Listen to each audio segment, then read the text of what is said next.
Hi, I'm John Maxwell. When the top companies in the world are looking for trainers, speakers, and coaches, there's one name that stands above the rest, and that's Maxwell Leadership. Our certified team members have gotten proven results for companies all over the globe, and our reputation, I'm proud to say, is second to none. Some of our members have risen to the top of their profession, including the one you're going to meet today. I proudly introduce you to my friend Bob Fabian Zinka. Welcome to the Leadership and Success Podcast with your host, Coach BZ, where we help you lead with purpose and succeed with impact. If you're ready to grow into the kind of leader others want to follow, this podcast is for you. If you're determined to elevate your success and leave a lasting legacy, this podcast is for you. As my mentor, Dr. John C. Maxwell reminds us, everything rises and falls on leadership. Our goal is simple: to inspire you, challenge you, and equip you with insights that can transform the trajectory of your leadership journey. Welcome aboard to another episode of the Leadership and Success Podcast with Coach BZ.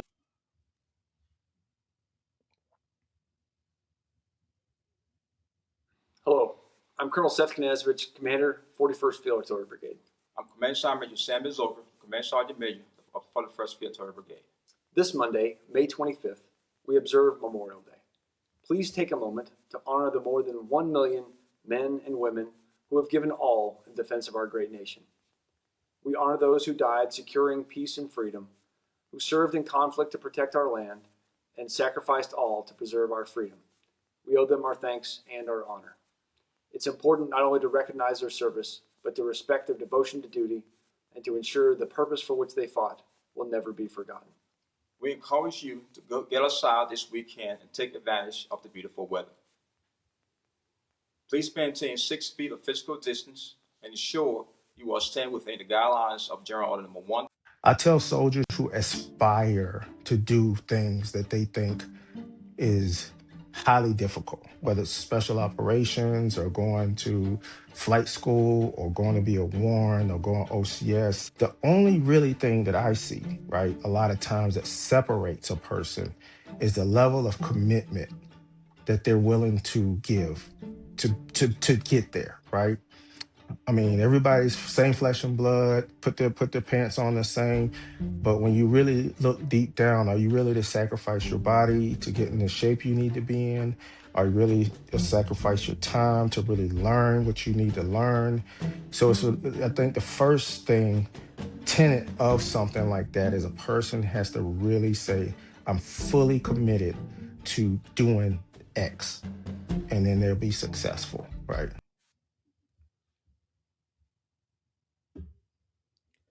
All right, welcome to another edition of the Leadership and Success Podcast. So excited to be with you today. Now, this is our second podcast for today, and hello to Daniel Young from Fern Park, Florida. Great for you to be here. So before we get started, let me remind everyone, if you do have a question, please go ahead and type the question in the comment, and we're going to be answering those questions live. Let us know where you are joining us from, what city and what state, and also let us know what you are grateful for today. All right, so before we get started, as it is our custom here, we are going to start with what we call our moment of gratitude. This is where we take just a moment every time we meet just to be grateful. So I would ask you maybe close your eyes, put yourself in your happy place, and take a deep breath and think about one thing you are grateful for right now. And for me, I think I am grateful for those who have come before us, right? I believe we stand on the shoulders of giants. The short video I've shown you of CSM Zoker, they were talking about Memorial Day, right? A lot of people have died for the freedom we have today in America, especially people of color, right? People have died to give you the right to be free and to give you the privilege to vote.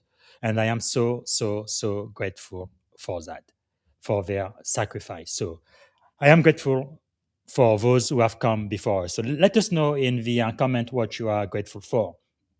Now, let me see if I can properly introduce our guest today. I am really honored and privileged to be talking to Command Sergeant uh, Master Zoker, retired now from the U.S. Army, and he also has a doctor. So I'm going to call him Dr. Zucker for this one time. But really, really glad to have him on the Leadership and Success podcast today for a very inspiring conversation on leadership, organizational culture, that's his expertise, military service, and building workplaces where people thrive. So Dr. Samuel H. Zoker is a retired U.S. Army Command Sergeant Major with more than 3 decades of military, well, actually 23 years, so 20 plus years of military service and leadership experience. Throughout his distinguished career, he has served as a senior enlisted advisor, leading soldier and advising commanders in complex, high-stakes environment across the U.S. and European theater. Today, Dr. Zucker is a respected leadership and organizational culture expert, workforce strategy leader, and executive advisor, veteran advocate, author, and host of the Open Discussion podcast. His mission is helping leaders intentionally create culture built on trust, accountability, engagement, and high performance. He is also the author of the outstanding book, The Culture Shaping Leader, a simple 12-step story for building a positive, engaged workplace. We're going to get all into this, but it's really a practical guide for leaders who want to build organization where both the people and performance thrive. Part of what you're going to be learning today is leadership lesson from more than 23 years of Army services, but also why character remains a leader's greatest competitive advantage. So whether you lead in a military unit or cybersecurity team or a startup or a nonprofit, this conversation will challenge you to think differently about culture you are creating every single day. So, without any further ado, please help me welcome to the Leadership and Success podcast for one and only CSM Samuel H. Zucker. Coach, how you doing? Good. Such a great privilege to be talking to you today, CSM. So, my first question for you is, what are you grateful for today? First of all, I want to say thanks, man. Thanks for what really invited me onto your platform. It means a lot to me. Thanks for the introduction. I've seen some of those pictures and videos in a very long time. So thanks for bringing back some of old memories of mine. But what am I grateful for? Really, life itself. As you talked about earlier, we have men and women currently in harm's way.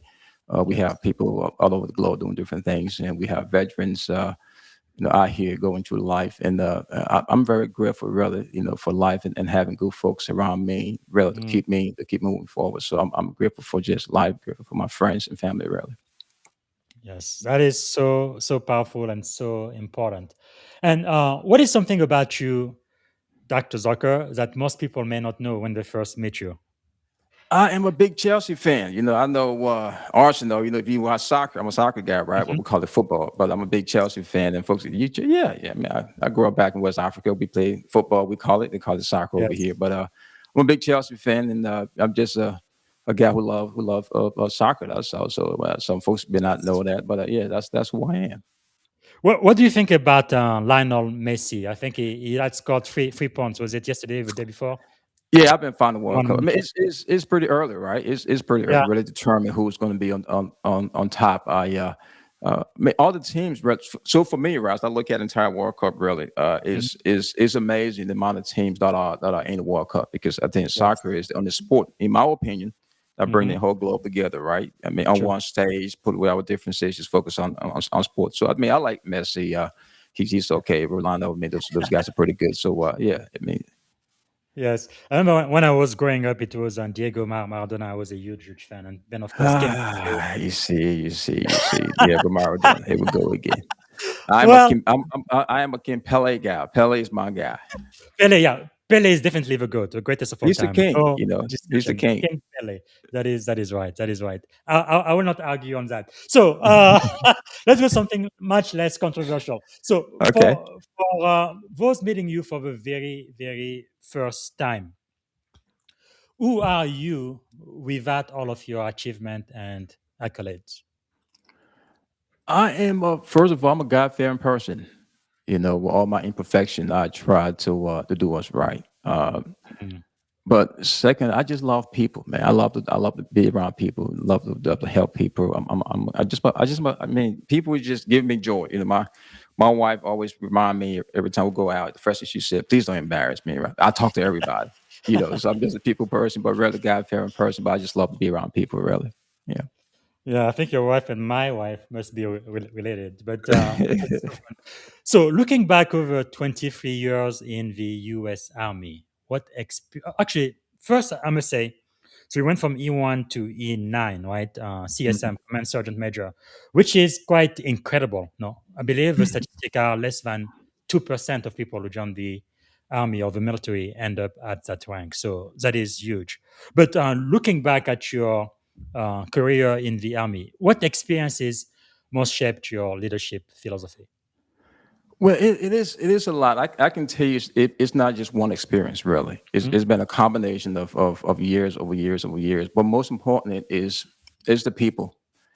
You know, from my first, section chief or squad leader up to my last commander, and every subsequent command, as far as section chief, squad leader, platoon sergeant, first sergeant, folks you come in contact with, really shape who I am, because I'm very inquisitive. Folks, I'm kind of nosy. I love to ask questions, but I love to observe. Because sometimes what the eye sees can tell a good story, really. And so in terms of shaping my leadership philosophy, there's a guy who, I'm not going to call his name because a lot of folks out there who had a very profound impact on me. He was a platoon sergeant of mine, and he invested a lot into me. Well, I mean, not even knowing about it, really. Well, I knowing about it. I'm giving an example. He Yes. used to call me, invite me to his house on the weekend, to his house. While folks, I'm a young guy back then. I'm out, folks going out, whatever. He used to invite me over to his house on the weekend, and classes, training at his home. During the weekdays, Wow. when we go home, prior to going home, he would call me his office and give me an assignment. Wow. So initially, I was kind of upset, like, "Hey, That's man, what?"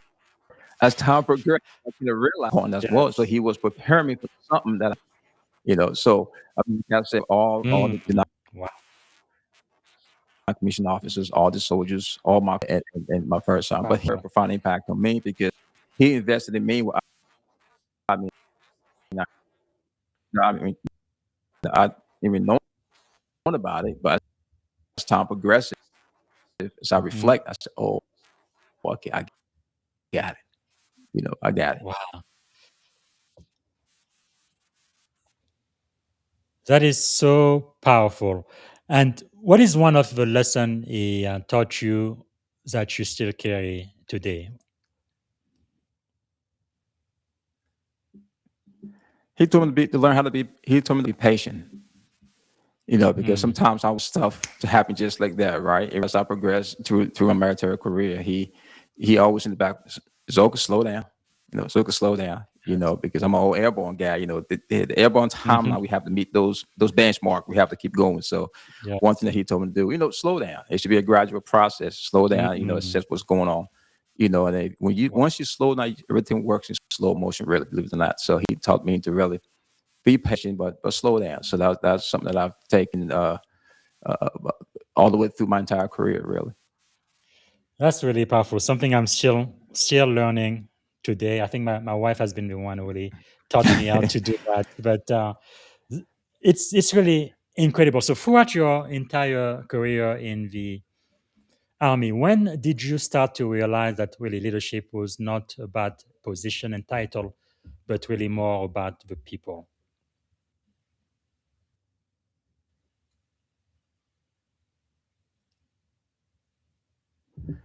Yeah, so I grew up, I guess, within the military. I was very, very fortunate. Not gonna lie to you. I had some outstanding non-commissioned officers and officers who invested in me. Mm. And along the way, when I got to the 82nd Airborne Division, folks who are familiar with 82nd, uh, the idea of performing at the highest level does exist. Yes. There's no ifs and buts about it. If you don't perform, we're going to Mhm. find some way for you to PCS. And Yes. the competition was there. We trained. We have the best equipment, but those non-commissioned officers who invested in me was something that money cannot buy. Really. Mm. It was something that was ingrained into you. The amount of you in garrison or combat, they provide you an idea or just a foresight to see things way beyond your overall expectations. So it was amazing how those guys and girls really invested in me. And I've taken that along the way myself, through my leadership as far as experiences and but Yes. it was an idea of putting people first, really. Wow. It's all about the soldiers. That is really amazing because you serve not just as a battalion command sergeant major, but as a brigade command sergeant major as well. What do you think people outside of the military, what would surprise them to learn about the role of a command sergeant major? They just don't know, right? So most of the public, they know, a lieutenant, a captain, or a sergeant. Just the basic, just those Yes. rank over position. But so at every, six branches of the U.S. military, right? At every key leadership position, there is an officer and a senior enlisted advisor or a non-commissioned Mhm. officer, to complement that officer. And Yes. and that senior non-commissioned officer or that senior advisor, whoever he or she is, the primary role really is to advise the commander on all things regards to the organization. Hmm. That's your primary responsibility. You're a senior enlisted advisor Yes. because the commander is the commanding officer. He or she does not have the capacity to be all over the place at one time. Your primary Mhm. responsibility to assess the organization and give that commander the best advice possible to make decisions that can preserve life Yes. or take life. Wow. So that's the role of that senior non-commissioned officer, that senior enlisted advisor, is to advise the commander on all things pertaining to the organization. When I mean all things I mean when we got to the organization. So that is the role of the senior enlisted advisor / command sergeant major, and hopefully Yes. folks can get on board. That is quite a serious responsibility. Yeah, Wow. yeah, yeah. For what you can share, I understand some things you cannot talk about in public, but what is one of the most difficult leadership decision you've ever had to make as a command sergeant major? Mm, I wouldn't say difficult, right? Because relieving someone is not something you take lightly. Hmm. Because the Army is a performance-based organization, right? First, you have to perform, and someone who is not performing, it is our responsibility to bring him in and try to help coach, guide, and help him or Yes. her. But removing someone from a position, say, hey, you need additional training, we'll bring you back. That was a Hmm. decision we had to make, as far as me removing folks from different positions. Say, hey, we'll give you Yes. the best training we can to make sure you are on track, not to fire you, but we need you to get some kind of training. So it was Yes. not a difficult decision. Of course, I had to consult my commanding officer, but it's to make sure that he or she is adequate enough or had the right training to make sure that when given the second opportunity, he or she could perform properly. So I think Right. that's a brigade CS. Yeah, yeah. That is quite powerful because I had the great privilege of becoming a commanding officer Okay. in the Navy, and I think as the CEO, you actually have ultimate uh, command authority. However, as a senior enlisted leader, you do influence the culture. I guess the question I have for you is: how do great senior enlisted leader do influence the culture without having ultimate command authority? How Get do you out of the go? offices. Get out of your office. Yes. Because just think about it, right? Think about it. If you look at just the disposition of the U.S. military, three major rank category: officer, Mm. non-commissioned officer, and warrant officer. Non-commissioned officer, your job really to assess and continuously assess the organization, Yes. understand the pulse, we call it, of the organization, understand exactly what's going on. You cannot accomplish that hanging around your office all day.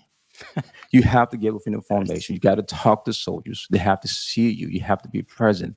Understand Mm. exactly what he or she is going through. When I was going through my PMP certification a couple of years ago, it talks about the program manager responsibility to make sure that he or she remove all obstacle Mm. for the team to be successful. That's what you're supposed to do. To Yes. create that culture, to really understand exactly what's going on, you have to talk to people. You have to Mm. get out there, regardless of their position, time, and place. You have to be there. And I will give you an idea to come back really in the vast command and say, hey, sir, I recommend X, Y, Z. Yes. Because changes take place, right, when you have a buy-in. If you think about it, right? When I talk to Mm. soldiers, because they understand exactly what's happening. They Yes. understand this. I think Colin Powell once says, I'm paraphrasing that. He said his staff is always wrong. The men on the field are always right. Yes. Because think about it, it makes sense, right? Because they're the one there, we call it in the trenches, putting in the Mm. work. They understand exactly what's going on. They can tell you exactly what's happening. And then that's how command make those overall changes. So Man, that really takes humility. But it is so powerful. So, in your experience, what do you think separates those organizations that merely comply from those that truly excel? Especially when you affect the culture, right? So many organizations have toxic cultures this day. yeah. What do you do? What do you recommend for you to have a thriving culture where your soldier can really excel? So every organization is different. No matter if you in the military or outside the military, every organization is overall different. Every organization is on a different glide path. So I'm gonna give you an example. For the Army, from our experience, every time there's a new commander coming in, he or she coming in with their vision. This is my vision. This is the Yes. direction we're going, X, Y, Z. But sir, you have not even conducted some sort of analysis to determine what we are currently to determine, what Mhm. as far as vision you want to implement. So don't be too fast to make decision without consulting the senior Mm. leadership advisor, talking to folks first. So the Yes. difference between as far as a thriving organization, an organization that may face some problem is because commander and senior leadership advisor failed to analyze and assess what's happening before implementing policies and standard to affect the organization. You Yes. have to fully understand exactly what's happening. And then if there's any changes happening, include the folks that are going to be as far as executing those changes. Hmm. Talk to them. I'm not saying you have to do a survey. I understand the Army is not Walmart, do a survey and submit it, but talk to folks and ask them, hey, this is the direction we're going. What do you think? Mm. That would allow folks to be part of the process. That meant you would create inclusion. You would then Yes. receive feedbacks and recommendations to make things much easier. So when you do implement those plans, it's executed properly because you have buy-in, you Mm. have those what we're calling change ambassadors to make sure those change over implemented. So that's the difference, in So my opinion, from a thriving organization, an yeah. organization that faced some problems.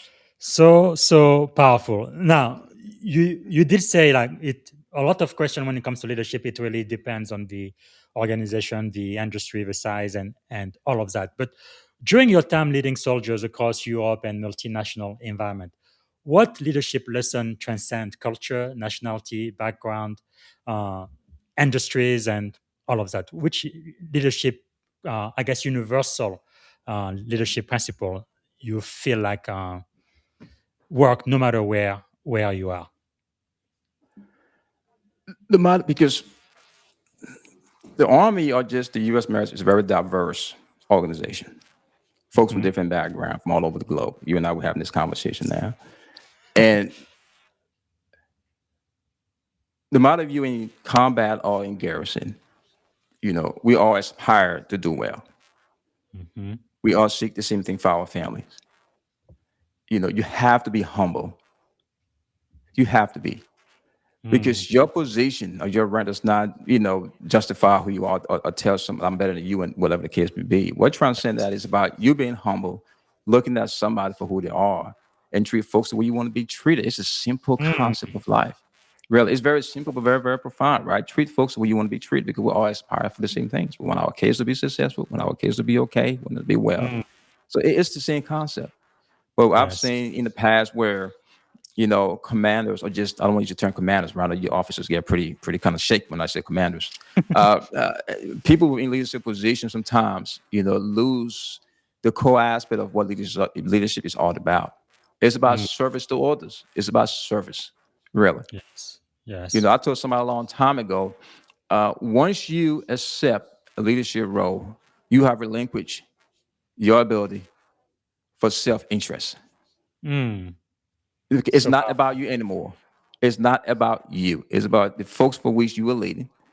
Yes. It is your job to make their life better. So really, you have to be humble and make sure you treat folks how you want to be treated. Wow. So simple but so powerful. Yeah. But in the Navy, we say I think we stole that from the Army, right? Make sure people what's ne- always. what's what's new, right? Maybe I was Yeah, and also somebody we both know. I consider it my mentor now, General Beagle. One thing he really a taught great me man, that good really American. stuck is rank is rented, but Yeah. trust is earned. So powerful, isn't it? It's temporary. That's what it is. The rank and the position is all temporary. Wow. That's what it is. You're not there for life. Yes. Wow. That People never forget on how you make them feel. is so It's a rank. true. So, if you could give a piece of advice to a newly promoted first sergeant, a sergeant major, or a new command sergeant major, what would it be? So there's a difference between the commander and the enlisted advisor. Because sometimes the line is kind of blurred, right? Some senior enlisted Yes. leaders believe they are the commander. You are not the commander. You are not. Mm, You are not the commander. You have no command authority. You have general authority.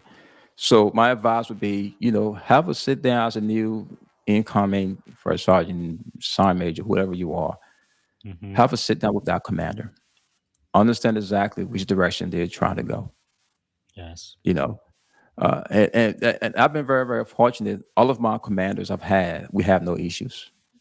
My best buddy, Colonel Seth Kanazovich, I talk to him about rotationally. His wife is my stepmom. I call her. That just tells you the testament of our relationship. You Yes. have to have a good relationship with that commander because it's considered a command team for a reason. And Mm. then secondly, you have to talk to the soldiers.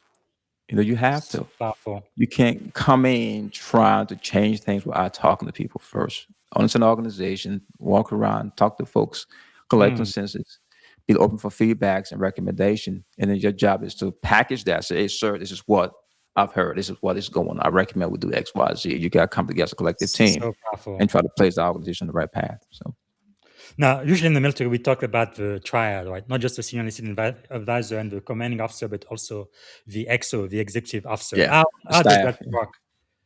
It's the same process. It all depends on what level you are. If you have a battalion, you have an XO, and then brigade you have as far as the DCO. It depends on the disposition of the organization. But the XO plays a huge role. But and as that senior leadership advisor, you have the staff as well. You have to somewhat contend with, meaning Yes. within a good way, right? Because you're there to advise and coach, mentor those staff officers as well. It's Yes. just not just the commander but you So also serve as the buffer between the commander and everybody else. If it's folks start so coming to true. you with problem, that means you're doing your job. If they come to you, hey, coach, I want to talk to the Yes. commander about this, but can you whatever? You're doing your job. If they Mhm. stop coming to you, you might want to question. You might want to ask yourself, what am I doing wrong? Yeah. General Powell talked about that too. The day the soldier stops bringing you the problem is when Exactly. in big, Yeah. big trouble. But also sometimes I feel like some junior officer, second lieutenant in the army, first lieutenant, captain, even major, they don't always realize that even though by rank they outrank, Yeah. all of the sergeant, but in Mhm. reality they're still being mentored by the sergeant. Can you tell us something about that? Yeah, that's a unique Right. relationship. That is a unique relationship because you have a new lieutenant coming in, just graduate, Mhm. whatever the case may be, right? To an Yeah. organization, they may probably work on the staff or platoon leader. Hmm. He or she is the platoon leader, and you have, in terms of the years of experience, there's a big gap. You may have a platoon sergeant who may have 10, 11, 12 years or 8 years, and a lieutenant may have, when you consider when he or she goes to college, Hmm. graduate, commission, Yeah. they're pretty brand new. So it is Yes. your responsibility as that senior non-commissioned officer, that person who worked alongside a lieutenant, to grab him or her and Yes. say, "Sir, man, come on," and teach them Yes. the right way. But never forget, are the platoon leader. They are the Yes. platoon leader. Your job is to protect that platoon leader from that captain or whoever, right? Hey, sir, whatever the case may be. So, and I've seen Yes. past to where there's somewhat of an issue with that NCO and that officer. And I think it's unacceptable. He or she is the officer. Mhm. You are the enlisted advisor. Your job is to enlist, Yes. to teach, guide, coach, and mentor that new officer. Make sure he or she is over successful. That's when you know if you have Yes. done your job. If he or she is successful. Powerful, powerful. Yeah, throughout my entire career, I don't know what I would have done, without the surgeon, or in the Navy we call them chiefs, because they really got me out of so much trouble. It's Oh yeah, unbelievable. yeah. So let's talk about culture. That's really your expertise, because you often speak about organizational culture. How do you define culture? Let's say in one sentence. In one sentence, I would just give you one word instead of one sentence. Inclusion. Mm, Inclusion. What I mean inclusion here is that an organization has to be, because an organizational culture is not defined by one person, right? It's everyone's Yes. responsibility. It's all of our responsibility, True. really.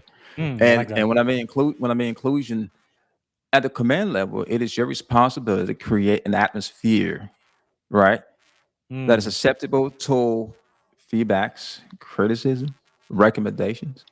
You Wow. know, So powerful. I tell folks, I say, hey, I have no problem you and I having a discussion on something. We can disagree, but you have to respect my position. I'll respect your position. So create an Yes. atmosphere where folks can have a good dialogue. Let them have an argument. That's okay because we all have difference of opinion. We have our direction we want to overall lead. So Mm. you have to create an organization that's very, very inclusive that accept everybody for who they are That's to powerful. bring in new ideas.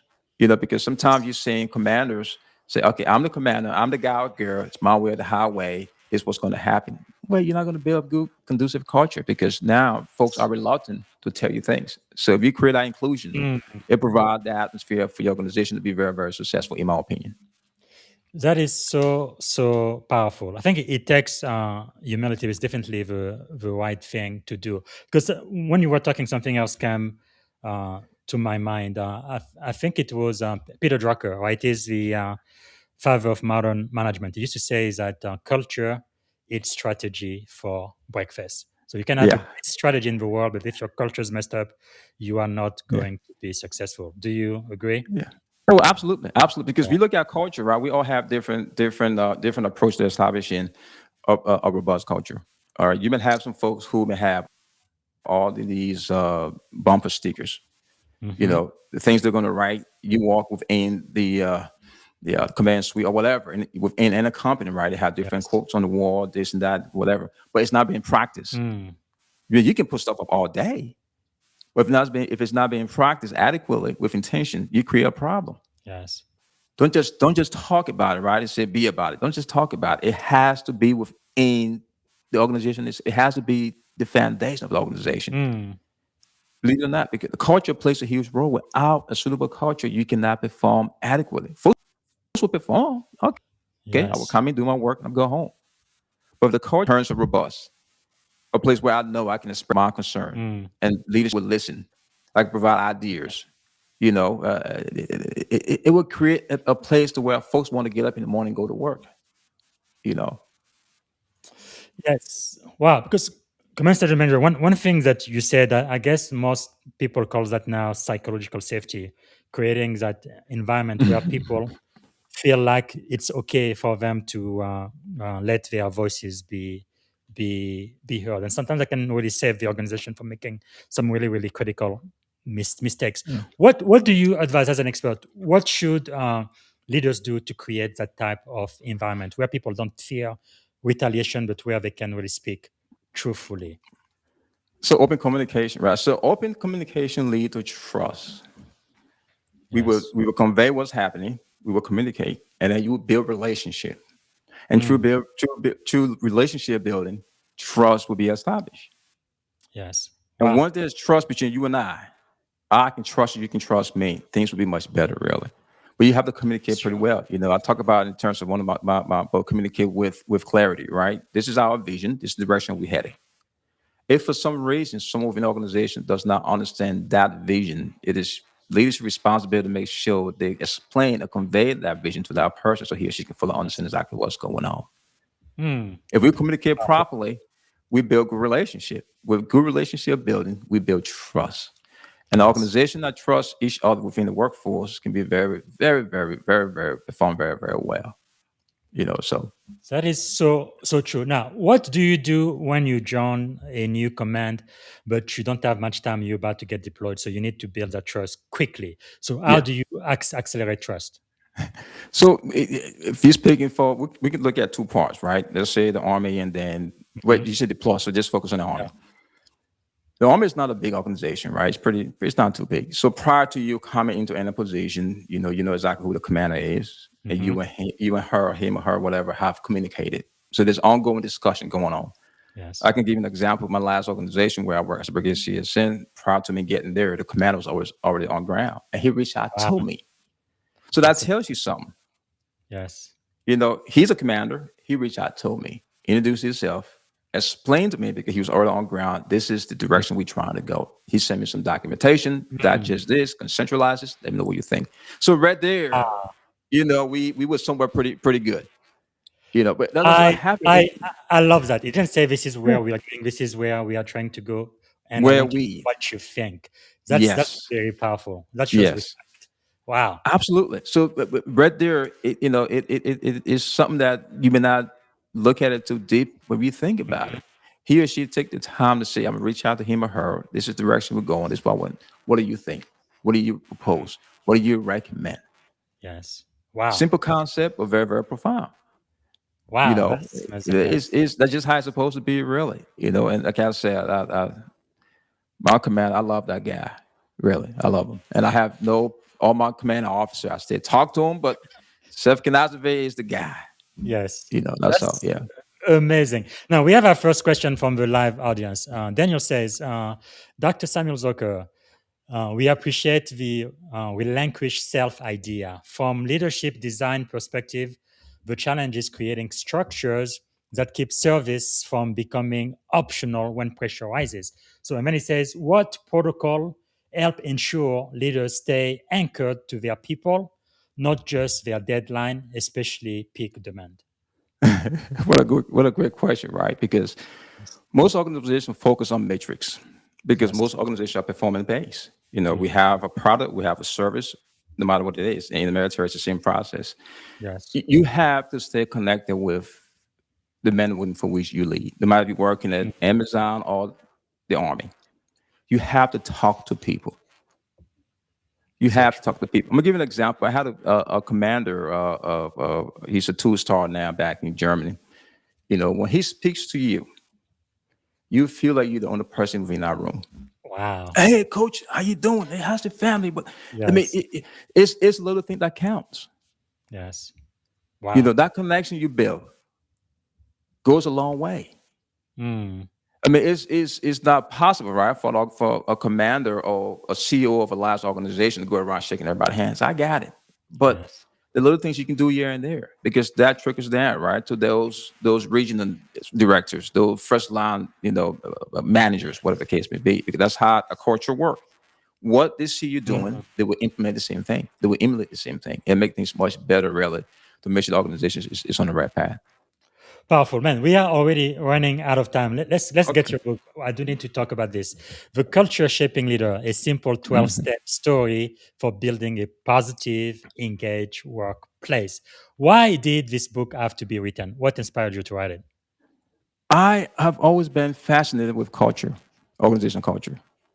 As I told you earlier, I'm very inquisitive. I love to just observe, and within all of the organization I serve, I was always observing Yes. how leader operated, how we operated, how things going, both deployment and non-deployment. So it was something that I've always had in the back of my mind to write a book about culture. And then when I did my doctoral, as far as dissertation, it focusing on culture and leadership engagement. It's leadership as far as a degree. Mhm. So that somewhat kind of energized me. But really, it's my Wow. experience working in different culture. And I said to myself, I need to put something together to help folks out there they can grab and hopefully, gain something from it, really. That's really powerful. And one thing interesting about your book, I've read a lot of leadership book, but yours chooses a simple 12-step story format, right? Rather than a traditional leadership textbook. Why did you choose that? That's a little different. Yeah, so as I told you earlier, I'm an old airborne guy. I'm an old jump masters, and jump masters would go sequence. It's all about Yes. sequence, right? So you got a guy or girl who's going to exit the high performance aircraft. We have to Mhm. inspect you, whatever. It's from top to bottom. So it's an easy Yes. concept to look at 12 different steps, very short, straight to the point. So you don't Yes. have to use all in sequence. You can go around whatever the case may be, but it's Mhm. designed to where a manager with two people can grab it and hopefully get something from it. Yes. It's a straight Powerful. step by step to make sure you can do the best you can with it. Yeah. So, what do you think is the central message you really hope everybody takes away from the book, all of our Eh, listeners? As I talked about earlier, culture is the center of gravity of any organization. True. And it is your responsibility to make sure that you create a culture for which you want to operate in. You can't sit aside, it's just, the supervisor or my manager or my commanding officer. It is your responsibility as well to create a culture for which you want to operate in, because it goes a long way. Because when you leave, the organization still remains. and our culture you already built, believe it or not, stays there. So Yeah. for the book, it's just about making folks understand, culture is everyone's responsibility, and you have to make sure you create and build a culture for which you believe is suitable for everybody else, not just for you. Yeah. Wow. Because one thing you argue in the book, it's pretty much I think a line throughout is culture doesn't happen by accident, right? So No. what does intentional culture shaping actually Well, look like in practice? an incremental process. You cannot change a culture one day. Hmm. It's an incremental process. It has to be, we go from paper to words and then action. This is who we are. This is where we want to go. This is how we can implement it. In the meantime, you're talking to folks, say, okay, this is the direction we're trying to go. How you think you can help us to go this direction? You know what I'm So saying? Because the end user are the people you want to talk to. So that'll be yes. the best approach in my opinion. Yeah. And of the 12 steps in your book, which one do you think most leaders struggle with the most? That's a tough one. Which one I think leaders struggle with the most? I would Um, say the first one though. I would say number 6. It talk about grow. Let me see. Grow people, not metrics. hmm. You have to invest in people, Yes. not the matrix. I mean, the matrix there. If you invest in people adequately, the matrix is going to show itself. But we are Yes. so central and focused on productivity. Of course, it's important, but you have to invest in people to make sure your productivity is where you want to go. So sometimes we kind of somewhere, push one to the Yes. side and work, and forget about the people aspect. So it's all about people. Powerful. Because I remember when I became a CEO, or when I was selected to become one, I reached out to all of my mentors, and one of them told me something I will never forget. He says, "Don't worry too much about the mission, or you're responsible for it." He says, "Take care of the people, and the Yes, people will inevitably take care of the mission." That's really another way correct. of thinking about it.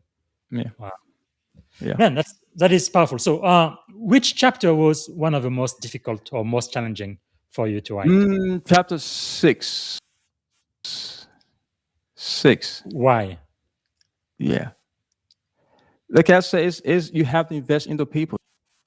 Though you have to invest into people, and sometimes some folks have difficulty. You cannot be a leader, introvert. You have to be a leader and be an extrovert or a balance of both. Yeah. You have to talk to people because talking to folks build relationship, build trust, build friendship, and it goes along with across the organization to give you the capacity where you can fully understand. Okay, I have to make this decision, but this is what I've gathered. These are the recommendations that I have. Mm. So it's all about people, but then you have to put service first. Your job is to make sure that you're here to serve. It's not about you.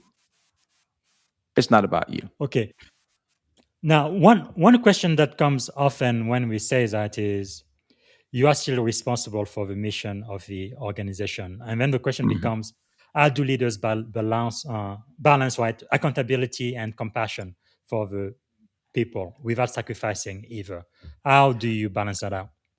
Yeah, you don't have to sacrifice either of them. It's about, I don't, the term balance can be somewhat taken out of context, right? I would say manage Hmm. because sometimes once it's going to be here, the next one be here. Like in the Yes. military, sometimes your family is here and sometimes the mission is here. You're not as far as Yes. getting rid of one or the other. But it's about how do you manage both of them while assessing risk to determine that or making sure that both are Hmm. accomplished at the same time. Wow. It comes down to being patient, making the right decision, gathering the right information, talking to folks. I keep going back to talking to folks, right? Because in order for you as a commander to make the good decision, you have to talk to folks. You got to gather all the right information first. And there may be some time you may not have the time to do it. I understand that, but at least you have the experience. But you Yes. don't have to get rid of one of them. It has to be as far as how do you manage both of them without dropping the ball on one of them and making sure that Hmm. both of them can happen at the same time. That is so powerful for those who are listening, especially those who are just starting to comment. I think that's one of the best leadership insight I've had during my tenure because I had a problem. It took me almost 90 days. I couldn't figure it out. I reached out to my senior leadership team. We couldn't. And then I reached out to all of my department head. It took almost 90 days. We couldn't find the solution. And then I opened it up to the entire command and this junior enlisted folk and E5 came up with a solution. We implemented it, and within a couple of weeks, all of the Yes. problem were solved. So that really taught me a lot. It's true in the military rank really means a lot, but sometimes when you are leading, you have to forget about the rank and just focus on the problem and No, because wisdom that's what folks anywhere. feel to us. That's what folks, Yeah. some commander feel to realize, right? You have to go to the end user. They're the Mhm. one who's there. They see what's going on. They have an idea, have a Yes. recommendation. Be open to it. If Mhm. it works, give them the credit. Yes. Because when you do that, what happens? It create competition, a good competition. Oh, Mhm. coach just came up with this idea. I'm gonna start thinking now, right? Critical thinking come in Yes. place, and my brain's all stimulated. Okay, I gotta provide something as well. So it's a Mm. good environment to overall work team. So do not, by That's all means, beautiful. push away your low enlisted folks who have some great idea to make sure the organization overall operate. Mm. I love it. So the last question I'm going to ask about the book: if a listener only implemented one lesson from the book tomorrow, just one, what would you recommend? I would say decide the culture that you want. Mm. Decide on the culture that you want. Not to go into long speech here is that, treat folks the way you want to be treated, by Yes. all means necessary. Speak up if somebody's being, as far as treated inappropriately, Hmm. be respectful, come to work with a good attitude, really, because sometimes we have some rough days. But just Yes. be a genuine person to everybody else. We all have some Mm. tough days, but you have to create a culture that you believe that is suitable for everybody else, because it's not about you. It's all about the team. It's all So about the team. Hmm, I like that. So, for this final segment, I want to kind of get into your head, Dr. Zoker, and I want to see the principles that help you become successful. One of the first questions I want to ask is, what is one of the greatest leadership lesson you've ever learned, whether in life, in no, one of the greatest lessons you've learned in life, in leadership, or just in general? My grandmother back in Africa when I was younger, she taught me something that I've had a profound impact on me my entire life. I didn't even know it back then. Hmm. She was in her village. She was the mayor wife of her village, about 5'2", 5'3". Every time she prepared food, she would keep a plate on the side, just in case someone come by and they are hungry. Wow. And coach, it used to piss me off. Like, hey man, I'm still trying to eat over here. Why we keeping the plate for somebody else? Yeah. But that little gesture, right? It Mhm. sparked something in me, and she was always there to help people. Wow. That's amazing. So my idea of always people first and taking care of people, or be a public servant, or be a servant to somebody else, that's where it came from. But it took me years to learn that. That's so powerful. You know, Yeah, yeah. Both of my grandmothers were very, very similar. But yeah, wow, what an impact that is! yeah. So you went from E1 to E9 again. That is the highest rank for enlisted. What do you think made you so successful? What's the secret to your success? You think? So it's not just me, as I said earlier. It's about the people who invested in me, people Mm, who pushed me, who saw something in me that I didn't see in myself. Because no matter yes. who you are, we all have somewhat of a doubt. So no matter who you are, you will question yourself here and there. But Mm, people along the way, at every rank, at every position, invested in me. People say, wow. "Hey, Zoker, we're going to put you here.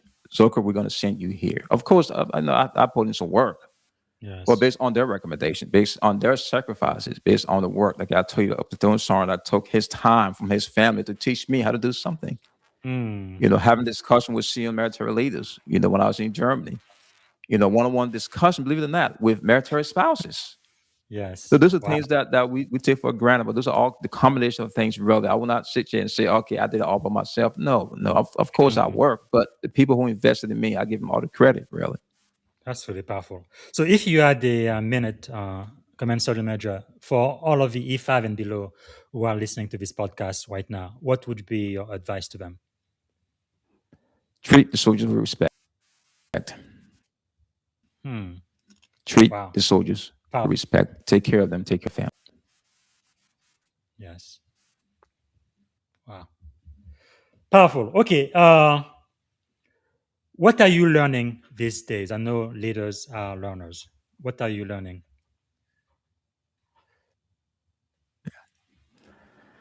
I'm trying to get into AI going on now, and not just GPT, but I'm trying to really understand this whole AI stuff that's going on, because I do believe here Yes. within the near future it's going to be something that we'll have to adapt. I mean, we all have, the chat GPT here and there, but really want to understand it because I'm a lifetime learner. I'd love to learn new things. And I'm trying to enroll into AI class and start learning more about AI really, because it is the future. It's Yes. here. It's here. That that's a good point. So, how do you believe that leaders can maintain connection and culture in an increasingly digital workplaces with all of this automation, artificial intelligence, and all But that? we talk about earlier, Rob, we talk about connection and engagement, right? You have to engage with people. We talk about LinkedIn, right? People Yeah. have different platforms, but LinkedIn is one place that you can engage folks, ask those questions. We call it information interview. But you have, Yes. because the people aspect stays there. It's tangible. You still have to be a person who talk to people, engage with folks, ask questions. At the same time, once you else with information, well, one feed, one, whatever they say, we Yes.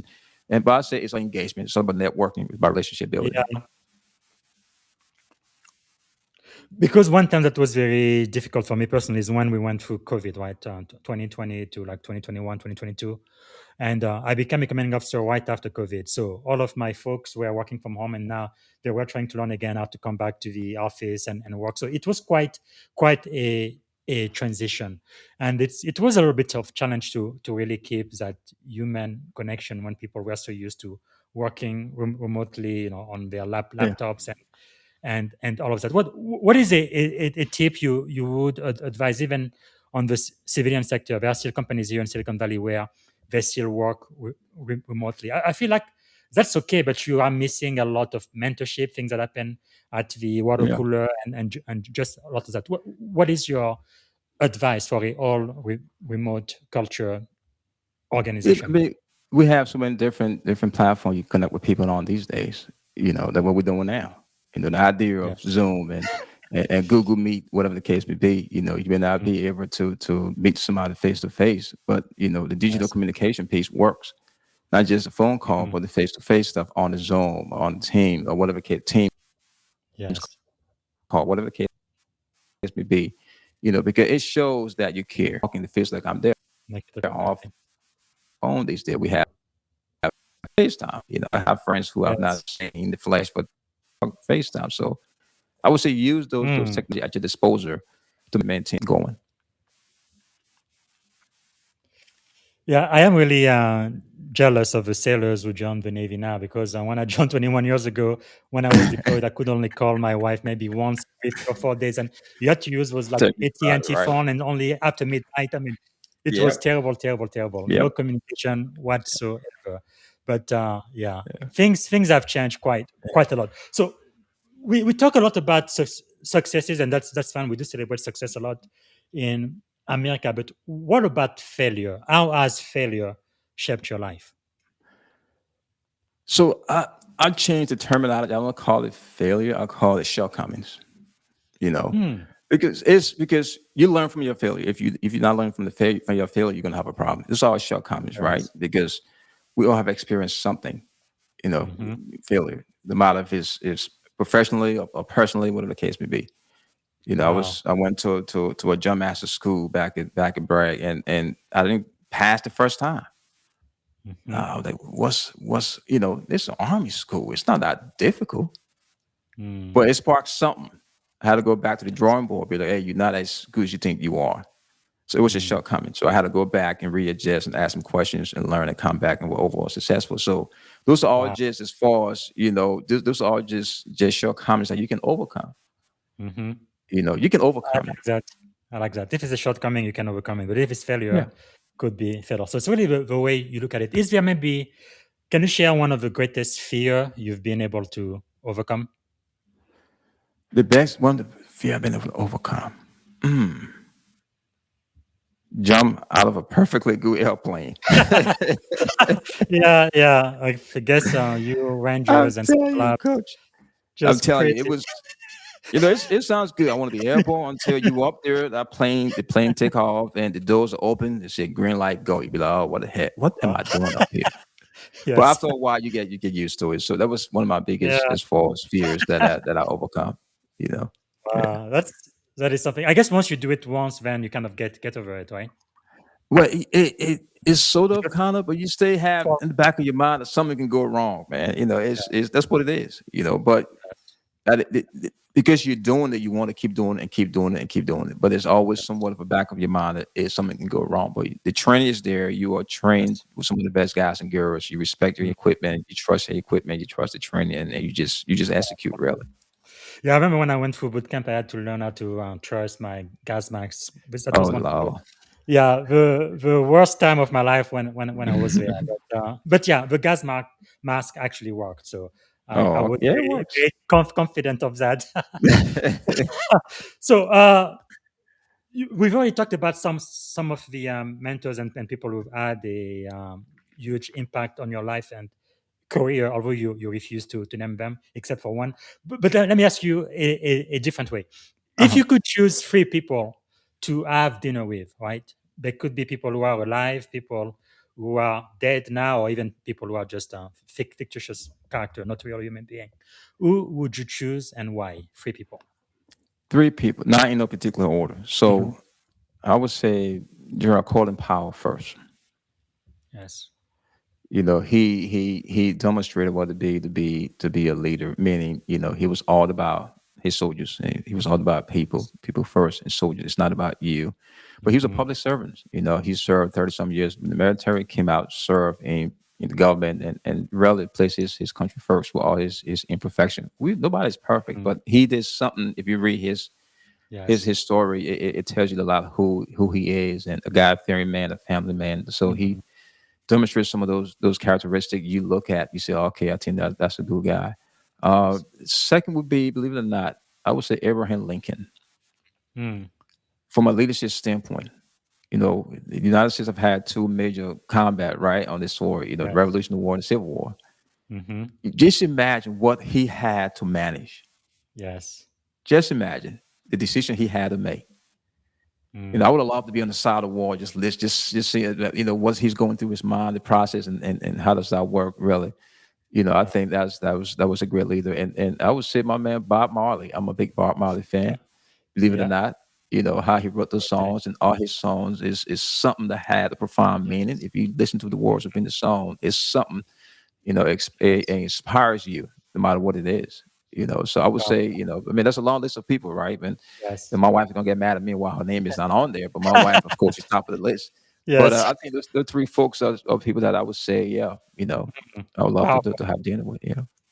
All right. So, what are some of the books that you've read that we should read? Now, while preparing for this, I did see this on your LinkedIn page. Yeah, that's my boy, Commander Samuel retired Barry. He wrote an outstanding book. That book is amazing. His life story, a profound Mm, story. Yeah, he has a good book that he wrote. And we talk about General Bugle, how his book out there. His yeah. book is out there. Commander Samuel retired Irish Yeah. of I Williams. think I have that one over here. That was on your LinkedIn Yeah. page as well. So, you're talking about when the Yeah. map Okay. comes That's out. that's the top. Yeah. Yes. Exactly. Yeah. Those are the good books that really, no matter who you are, what capacity you serve Mhm. in, Who Moved My Cheese is a very simple read, but I'm telling Yeah. you, it talk about change and ability to adapt to change, but just, some critical decisions made in that book. So it's an amazing book. And my brother Johnson wrote a book about life and faith and stuff like that. So those are all Mm. good books that I've been reading over the last probably year or so. Yeah. And then I've already interviewed CSM Aldridge Williams, great guy, Yeah. navigating transition. Now I'm trying to get General Twanda Young on this podcast. Hopefully, I'm going to be able to get her this year. An But she's outstanding just person. An outstanding person. I met yeah, her, I think, once or twice. definitely. She's Yes. amazing. She's amazing. Her spouse as well, husband is an Wow, amazing person. Yeah. Good people. that's just Good amazing. people. Okay, is there maybe like a song, a book, or a movie that would be your life's theme or your anthem? They can't tell you Bob Marley, brother. I mean, it's all about Bob. Okay, which Yeah. song? He has so many So hits. he has so many hits. It all depends on the mood I'm in. Hmm. So Buffalo Soldier is a historical anthem. Hmm. You know what I'm saying? It Yeah, tells you, if you listen to it, it tells you about it really. And No Woman No Cry. yeah, I love that one. It's so many hidden messages Yes, into it if you just sit and listen to yes, it. So those are I so love it. I love it. when I want to relax and just listen to something. But if I'm in the gym working out, going for a Yes, quick run walk, because I'm an old guy these days, yes. I'm into a lot of a lot of Afrobeat these days, something to crank me up. But that's my That's man really Bob. Yeah. Yeah, one thing when I was a kid listening to Bob Marley, it's like his songs were almost like spiritual. At least that's the way I would Yeah. describe. It's not The just message in it. good music, but it's actually saying something that's important. Yeah. It's Yeah. incredible. Okay, so what is one action that you have taken that has positively impacted your life? Quick story. I'm a storyteller, right? If you don't mind. Please. I came back from a 15 months deployment, and then I was given an assignment to serve as an instructor, an ROTC instructor over in Omaha, Nebraska. Mhm. And I got there. I'm fresh off the battlefield, 15 months deployment, combat operations, whatever the case may be. Went to the university, completely different atmosphere for what I've been used to. I've been 82nd all this time, right? It's like a different place. Now I'm a civilian now, but I'm staying in the Army. And what happened here is every year that the president of the university bring together all of the new, professors and faculties, whatever. We went to it was like a dinner. And what happened? It was amazing. And he asked all the new professors, the new faculty members, to stand up and introduce themselves. And this person would stand up. Oh, my name is Coach blah blah. I have a PhD in this. I have a doctor's, and everybody stood up. I think it was like 15 or 20 of us. They came to me, and I stood up. I said, "How you doing? My name is Sergeant First Class Zoker, U.S. Army. I'm happy to be here." Something clicked. Something happened because at that time, I do believe I was the master of my own universe, meaning the Army. I thought I was the best field artillery 13 Bravo guy. I knew it all. But now I'm in a different environment now. It's all academia now. I said to myself, if he can be a doctor, if she has to MBA, I think I can do it. Yes. The Wow. following week, I went, started my first class. And I never stopped since then. That's But for me, it was not just the title itself, but I do believe by pursuing higher education will make me a better leader, a better person, Yes. to think critically. So that was something that really, really had a profound impact on me. That is amazing. Amazing. Okay. Commensurate manager, if you had one and only one day to live, what would you have liked your final contribution to be? War, peace. War, peace. Across the globe, there's so many things happening. Yes. We take things for granted, for anybody who's been deployed overseas and seen some things at different places. And, sometimes we don't appreciate what we have. There are people out, even in our own country here, it's happening. But just peace. Just peace. Because we're all inspired for the same thing. Like I said earlier, we all want Yeah. our kids to be healthy, to live a good life. And I think war, peace for me. That's really powerful. I think for those who are not in the military, they may think it's a paradox because most people I know in the Navy, in the Army, all over branches of military, we really don't like war. It's like war is a Yeah. very, very last resort. But Yeah. yeah, it's really, really crazy. You're a soldier, a sailor, you are a person of war, but that's the last thing you actually Yeah. want. Just one peace. Just one peace. Yeah. So this is kind of related. So if you had a magic wand or something and you could solve any problem in the world, what is the one problem you'd like to solve first thing tomorrow morning? I will abolish the U.S. Navy.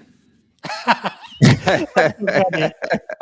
Only in your army dreams, huh? No, I'm No, just you playing. know that the Navy Uh, beat the army this year, right? We're gonna see what's gonna be like you next see, I know year. you're gonna say that. I know you're gonna run it. You guys win one game. All of Yeah, a sudden, now yeah, you yeah, guys running around talking trash. true, But yeah, true.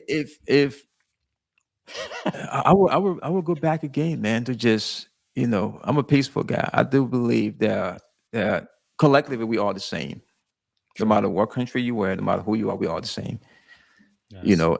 And we all have to do a better job, taking care of each other because this earth is all we have. This all we got, and it's important that we look at other people in our own image. They are, we are the same. Yes. They, Yes. we have to have peace. We gotta have peace. So powerful, so powerful. Okay, we are getting toward the end of the show now. So the question for you is, how can we add value back to you? Just connect with me, really. Connect with me. I love to connect with people. I love to engage. I love to learn, and hopefully we can exchange some ideas. I have, like you Yes. said, my LinkedIn. I don't have Facebook. I have a podcast, open discussion podcast. I took some time off the Yeah. last 30 days to get things together. I will start doing some recording here, but Just connect with me, really. So let's engage and exchange ideas and help each other out. And where can people find a copy of your book? Oh, the book, yeah, it's on Amazon. If you type in, the culture shaping leader, yeah, my name Sam Zoker is going to pop up. It's on Amazon. You can get it from there, and then hopefully you gain something from it. Hopefully you gain something from that book. Yeah.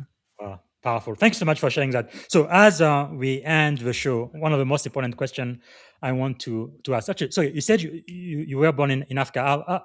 How old were you when you came to the US? Almost. I was 20, I think. 20. 20. Okay, I came when I was 17. So it's Oh, okay. about that age. So the question I'm going to ask you is, if you could go back and give a piece of advice to your 17 or 20-year-old self, standing at the edge of this incredible career you've had in the most powerful army in the world, what would you say to 17 or 20-year-old Sam? Never, under any circumstances, doubt yourself. Powerful. There's nothing you cannot accomplish. All right. So now we get into the lightning round. It's going to take a couple of minutes. So answer quickly. First thing that comes to your mind. Okay. So one word defines great leadership. One word. People. Okay. Morning routine or practice that keeps you grounded. Humbleness. What is a book or a quote that changed your life? Colin Powell book. You only wrote two. Yeah, it works. It works for me in life. Yeah. In life and leadership. Yeah. Of course, number one New York Times bestseller. Yeah. Who inspires you most today? I will give you two names: my mother and my wife. Powerful. A leadership habit you refuse to compromise on. You're gonna do no matter what. I would treat people with respect. Always. And the question every leader should ask themselves. Why? Can you expand on that? Why am I doing this? Why am I making this decision? How's it going to impact the folks that are involved with it? You know what I'm saying? So you got to have that why. Again, it's not about you. It is about it's all about the people. Yes. Wow. Powerful. Yes. Powerful. Because the thing is, when you are a leader, when you are put in charge, when you get that privilege, you also usually get a bunch of extra benefits. Sometimes you have the corner office, a special parking area. So you get a bunch of stuff, and that I'm afraid sometimes people want to get the title so they can get all of the extra benefit, not really about the people that report to them. And sometimes you may forget why you are actually in charge. Yes. And I think I don't know who said this. To fully understand the character of a man or a woman, give him power. Put him in charge. Powerful. All right. What did you want to be when you were a kid? I want to be a pilot. My uncle worked for the airline. I saw him, believe it or not. Well, my uncle he worked for Nigerian Airways, and he had a uniform on, pretty tall guy. I mean, he didn't flew the plane, but he worked, so he dressed like a pilot. I want to be a pilot. But when I got on the plane from Africa to the US, I said, no. Well, I guess you got close. You've been jumping out of perfectly good plans. Tell me about it, right? Let's close it up. 3 adjectives describing you as a child.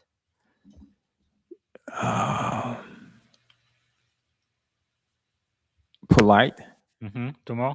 I started to try. I didn't get my butt whooped. My sister got her butt whooped all the time. Yeah. Accommodating, believe it or not. And sometimes I was pretty hot temper. Sometimes. What about as an adult? Calmness. I'm pretty calm. Things don't get to me that easy. Yeah. It's things don't really get to me that easy. Okay. Tomorrow. I'm pretty calm. Inquisitive. Love to ask questions. What about highly educated? I mean, you can add that there. But I've always been very, very inquisitive. I love to ask questions and figure out why we're doing this and how and whatever. So it's just been something that I've been pretty good for me. So I like to end on a positive note. What is something you are feeling optimistic about? My family. Good. My family. I'm blessed to have a wife that is the best. That really makes up all of the difference in the world. I wouldn't be where I am today if it wasn't for my wife. That's for sure. Yeah. But as we come to a close, is there a question I should have asked you I didn't get the chance to ask? Anything else you wanted to share my audience today? I think you asked all the right questions so far. I mean, I've laid everything out Okay. for you. If it would be one question would be why didn't you join the Navy? I would tell you absolutely not. But Yeah, it's really strange. After 9/11, I looked at all four branches, and pretty quickly I knew the Army and the Marine Corps was not for me. Absolutely not. So not it the was path for you, huh? the Navy and the Air Force. So I'm glad I actually got in the Navy. But okay, so as we come to a close, something new I am starting. I want you to Okay. ask a question to the next person I am going to interview on this podcast. What do you want me to ask them? Ask him or her. hmm It's gonna be this guy. Oh, okay, okay, okay. Now, I must tell Appreciate you, it. he's a veteran, Sergeant Alan Lower Got you. from the U.S. Got you. Air Force. So, As, what would as you ask him? asking the question I usually ask for some of my podcasts, why did he serve? Why? That is a great When I question. mean why did you what was the contributing factor that really encouraged him or her to serve? Because that's a huge, huge thing, So, right? To serve. let me ask you, Command Sergeant Major, why did you serve? Because twofold, I had a friend who was about to join the military and they told me about it, but it was my way to give back to what this country have given my family and myself. Yes, that's powerful. Powerful, powerful. I love it. Okay. We are at the very end then. Sorry, I took an extra 10 minutes. Oh, I that's jumped fine. into, but this has been a really wonderful and insightful conversation. So, to end, what is one word that represents our shared experience on this podcast today? One word. Engagement. Well, Dr. Command Sergeant Major Samuel H. Zoker, MBA, MA, and PMP. And it's just like credential after credential after credential. Trying to We get my are life together. so proud of all of your achievement and accomplishment, especially giving back. That's really what is most important with all of the knowledge you have. So thank you for your service, and we really appreciate you being one of our master teachers on this podcast today. Thank you, sir. I appreciate you, brother. Thanks a lot again for having me on. All right, everyone. This is one for the book. Again, I want everybody to get a copy of the book. It's available everywhere books are sold. The Culture Shaping Leader, a simple 12-step story for building a positive, engaged workplace. I think anybody can really learn from that, whether you are a C-level executive or someone just starting your work career. Okay, and also follow Dr. Zoker on LinkedIn. So that's linkedin.com in Samuel-Zoker. Very, very easy. Now, as we end, as you guys know, I've been celebrating Black History Year because I felt like 28 days in February wasn't long enough. And also it's Juneteenth week. So today I spoke at the Juneteenth Economic Forum for the 8th annual Juneteenth Legacy in Tulsa. Actually, it was at Black Wall Street. What a great, great, great honor. I'm going to be speaking again tomorrow. If you go to LinkedIn, you can register. You may be able to catch me live there. And sometime I think it's going to be on Saturday. I won't have a guest, so I'm going to be talking about the book of Proverbs. We're going to go through Proverb chapter 26. That's not a religious podcast, but it's about ancient wisdom and leadership lesson from a book written more than 2,000 years ago, which I believe still has impact today. And also, tomorrow I should be interviewing Sergeant Ellen Lauer, U.S. Air Force veteran. We're going to be talking about why are you here? What is your purpose? He wrote the best-selling book, Breakthrough Leadership. So I'm looking forward to that. And then on Sunday, I'm going to be speaking to a living legend. Her name is Dr. Ariel King.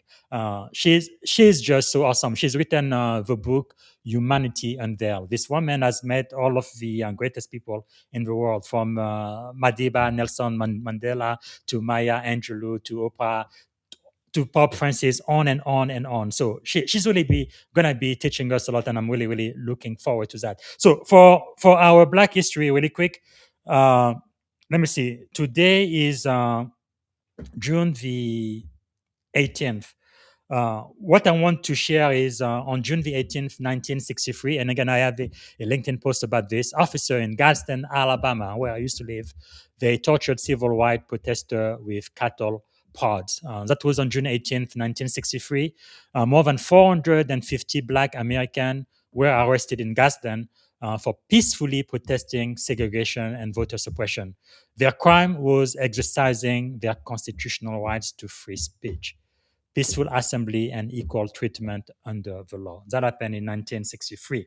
And then I also like to have somebody I call profile in courage.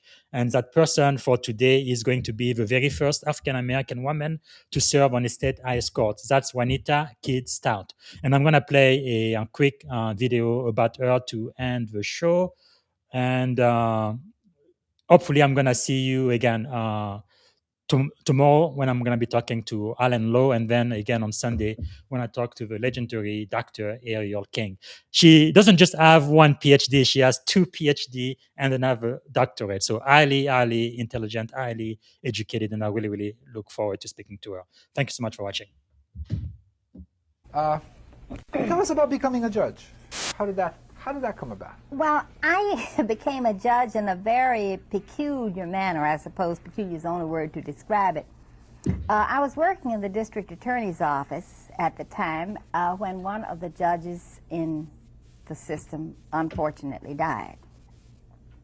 The district attorney sent for me and said, "Juanita, I think you should have that vacancy." I thanked him kindly, told him I could not get it because I had no political connections. He said, "Well, you let me talk to Congressman Green, who was the chairman of the Democratic City Committee here." The Attorney General, who was a woman, Ann Alpern, sent for me and asked the same question, or he said the same thing, said, "Juanita, I think you should have that vacancy." And I gave her the same answer. No, I cannot get it. I have no political connections. She said, "Well, let me talk to Governor Lawrence." So Mr. Blank, the district attorney, talked to Congressman Green. Judge Alpern, who was the Attorney General at the time, I talked to Governor Lawrence. And a few days thereafter, Congressman Green sent for me. And he said to me, "Well, I have heard many good things about you, but I thought I should at least know what the person I'm going to recommend looks like." And I heard nothing else until one morning the paper hit the porch, and it said Governor Lawrence is to appoint Assistant District Attorney Stout judge. Just like that, I got the appointment, which was in September. And of course, I had to run in November.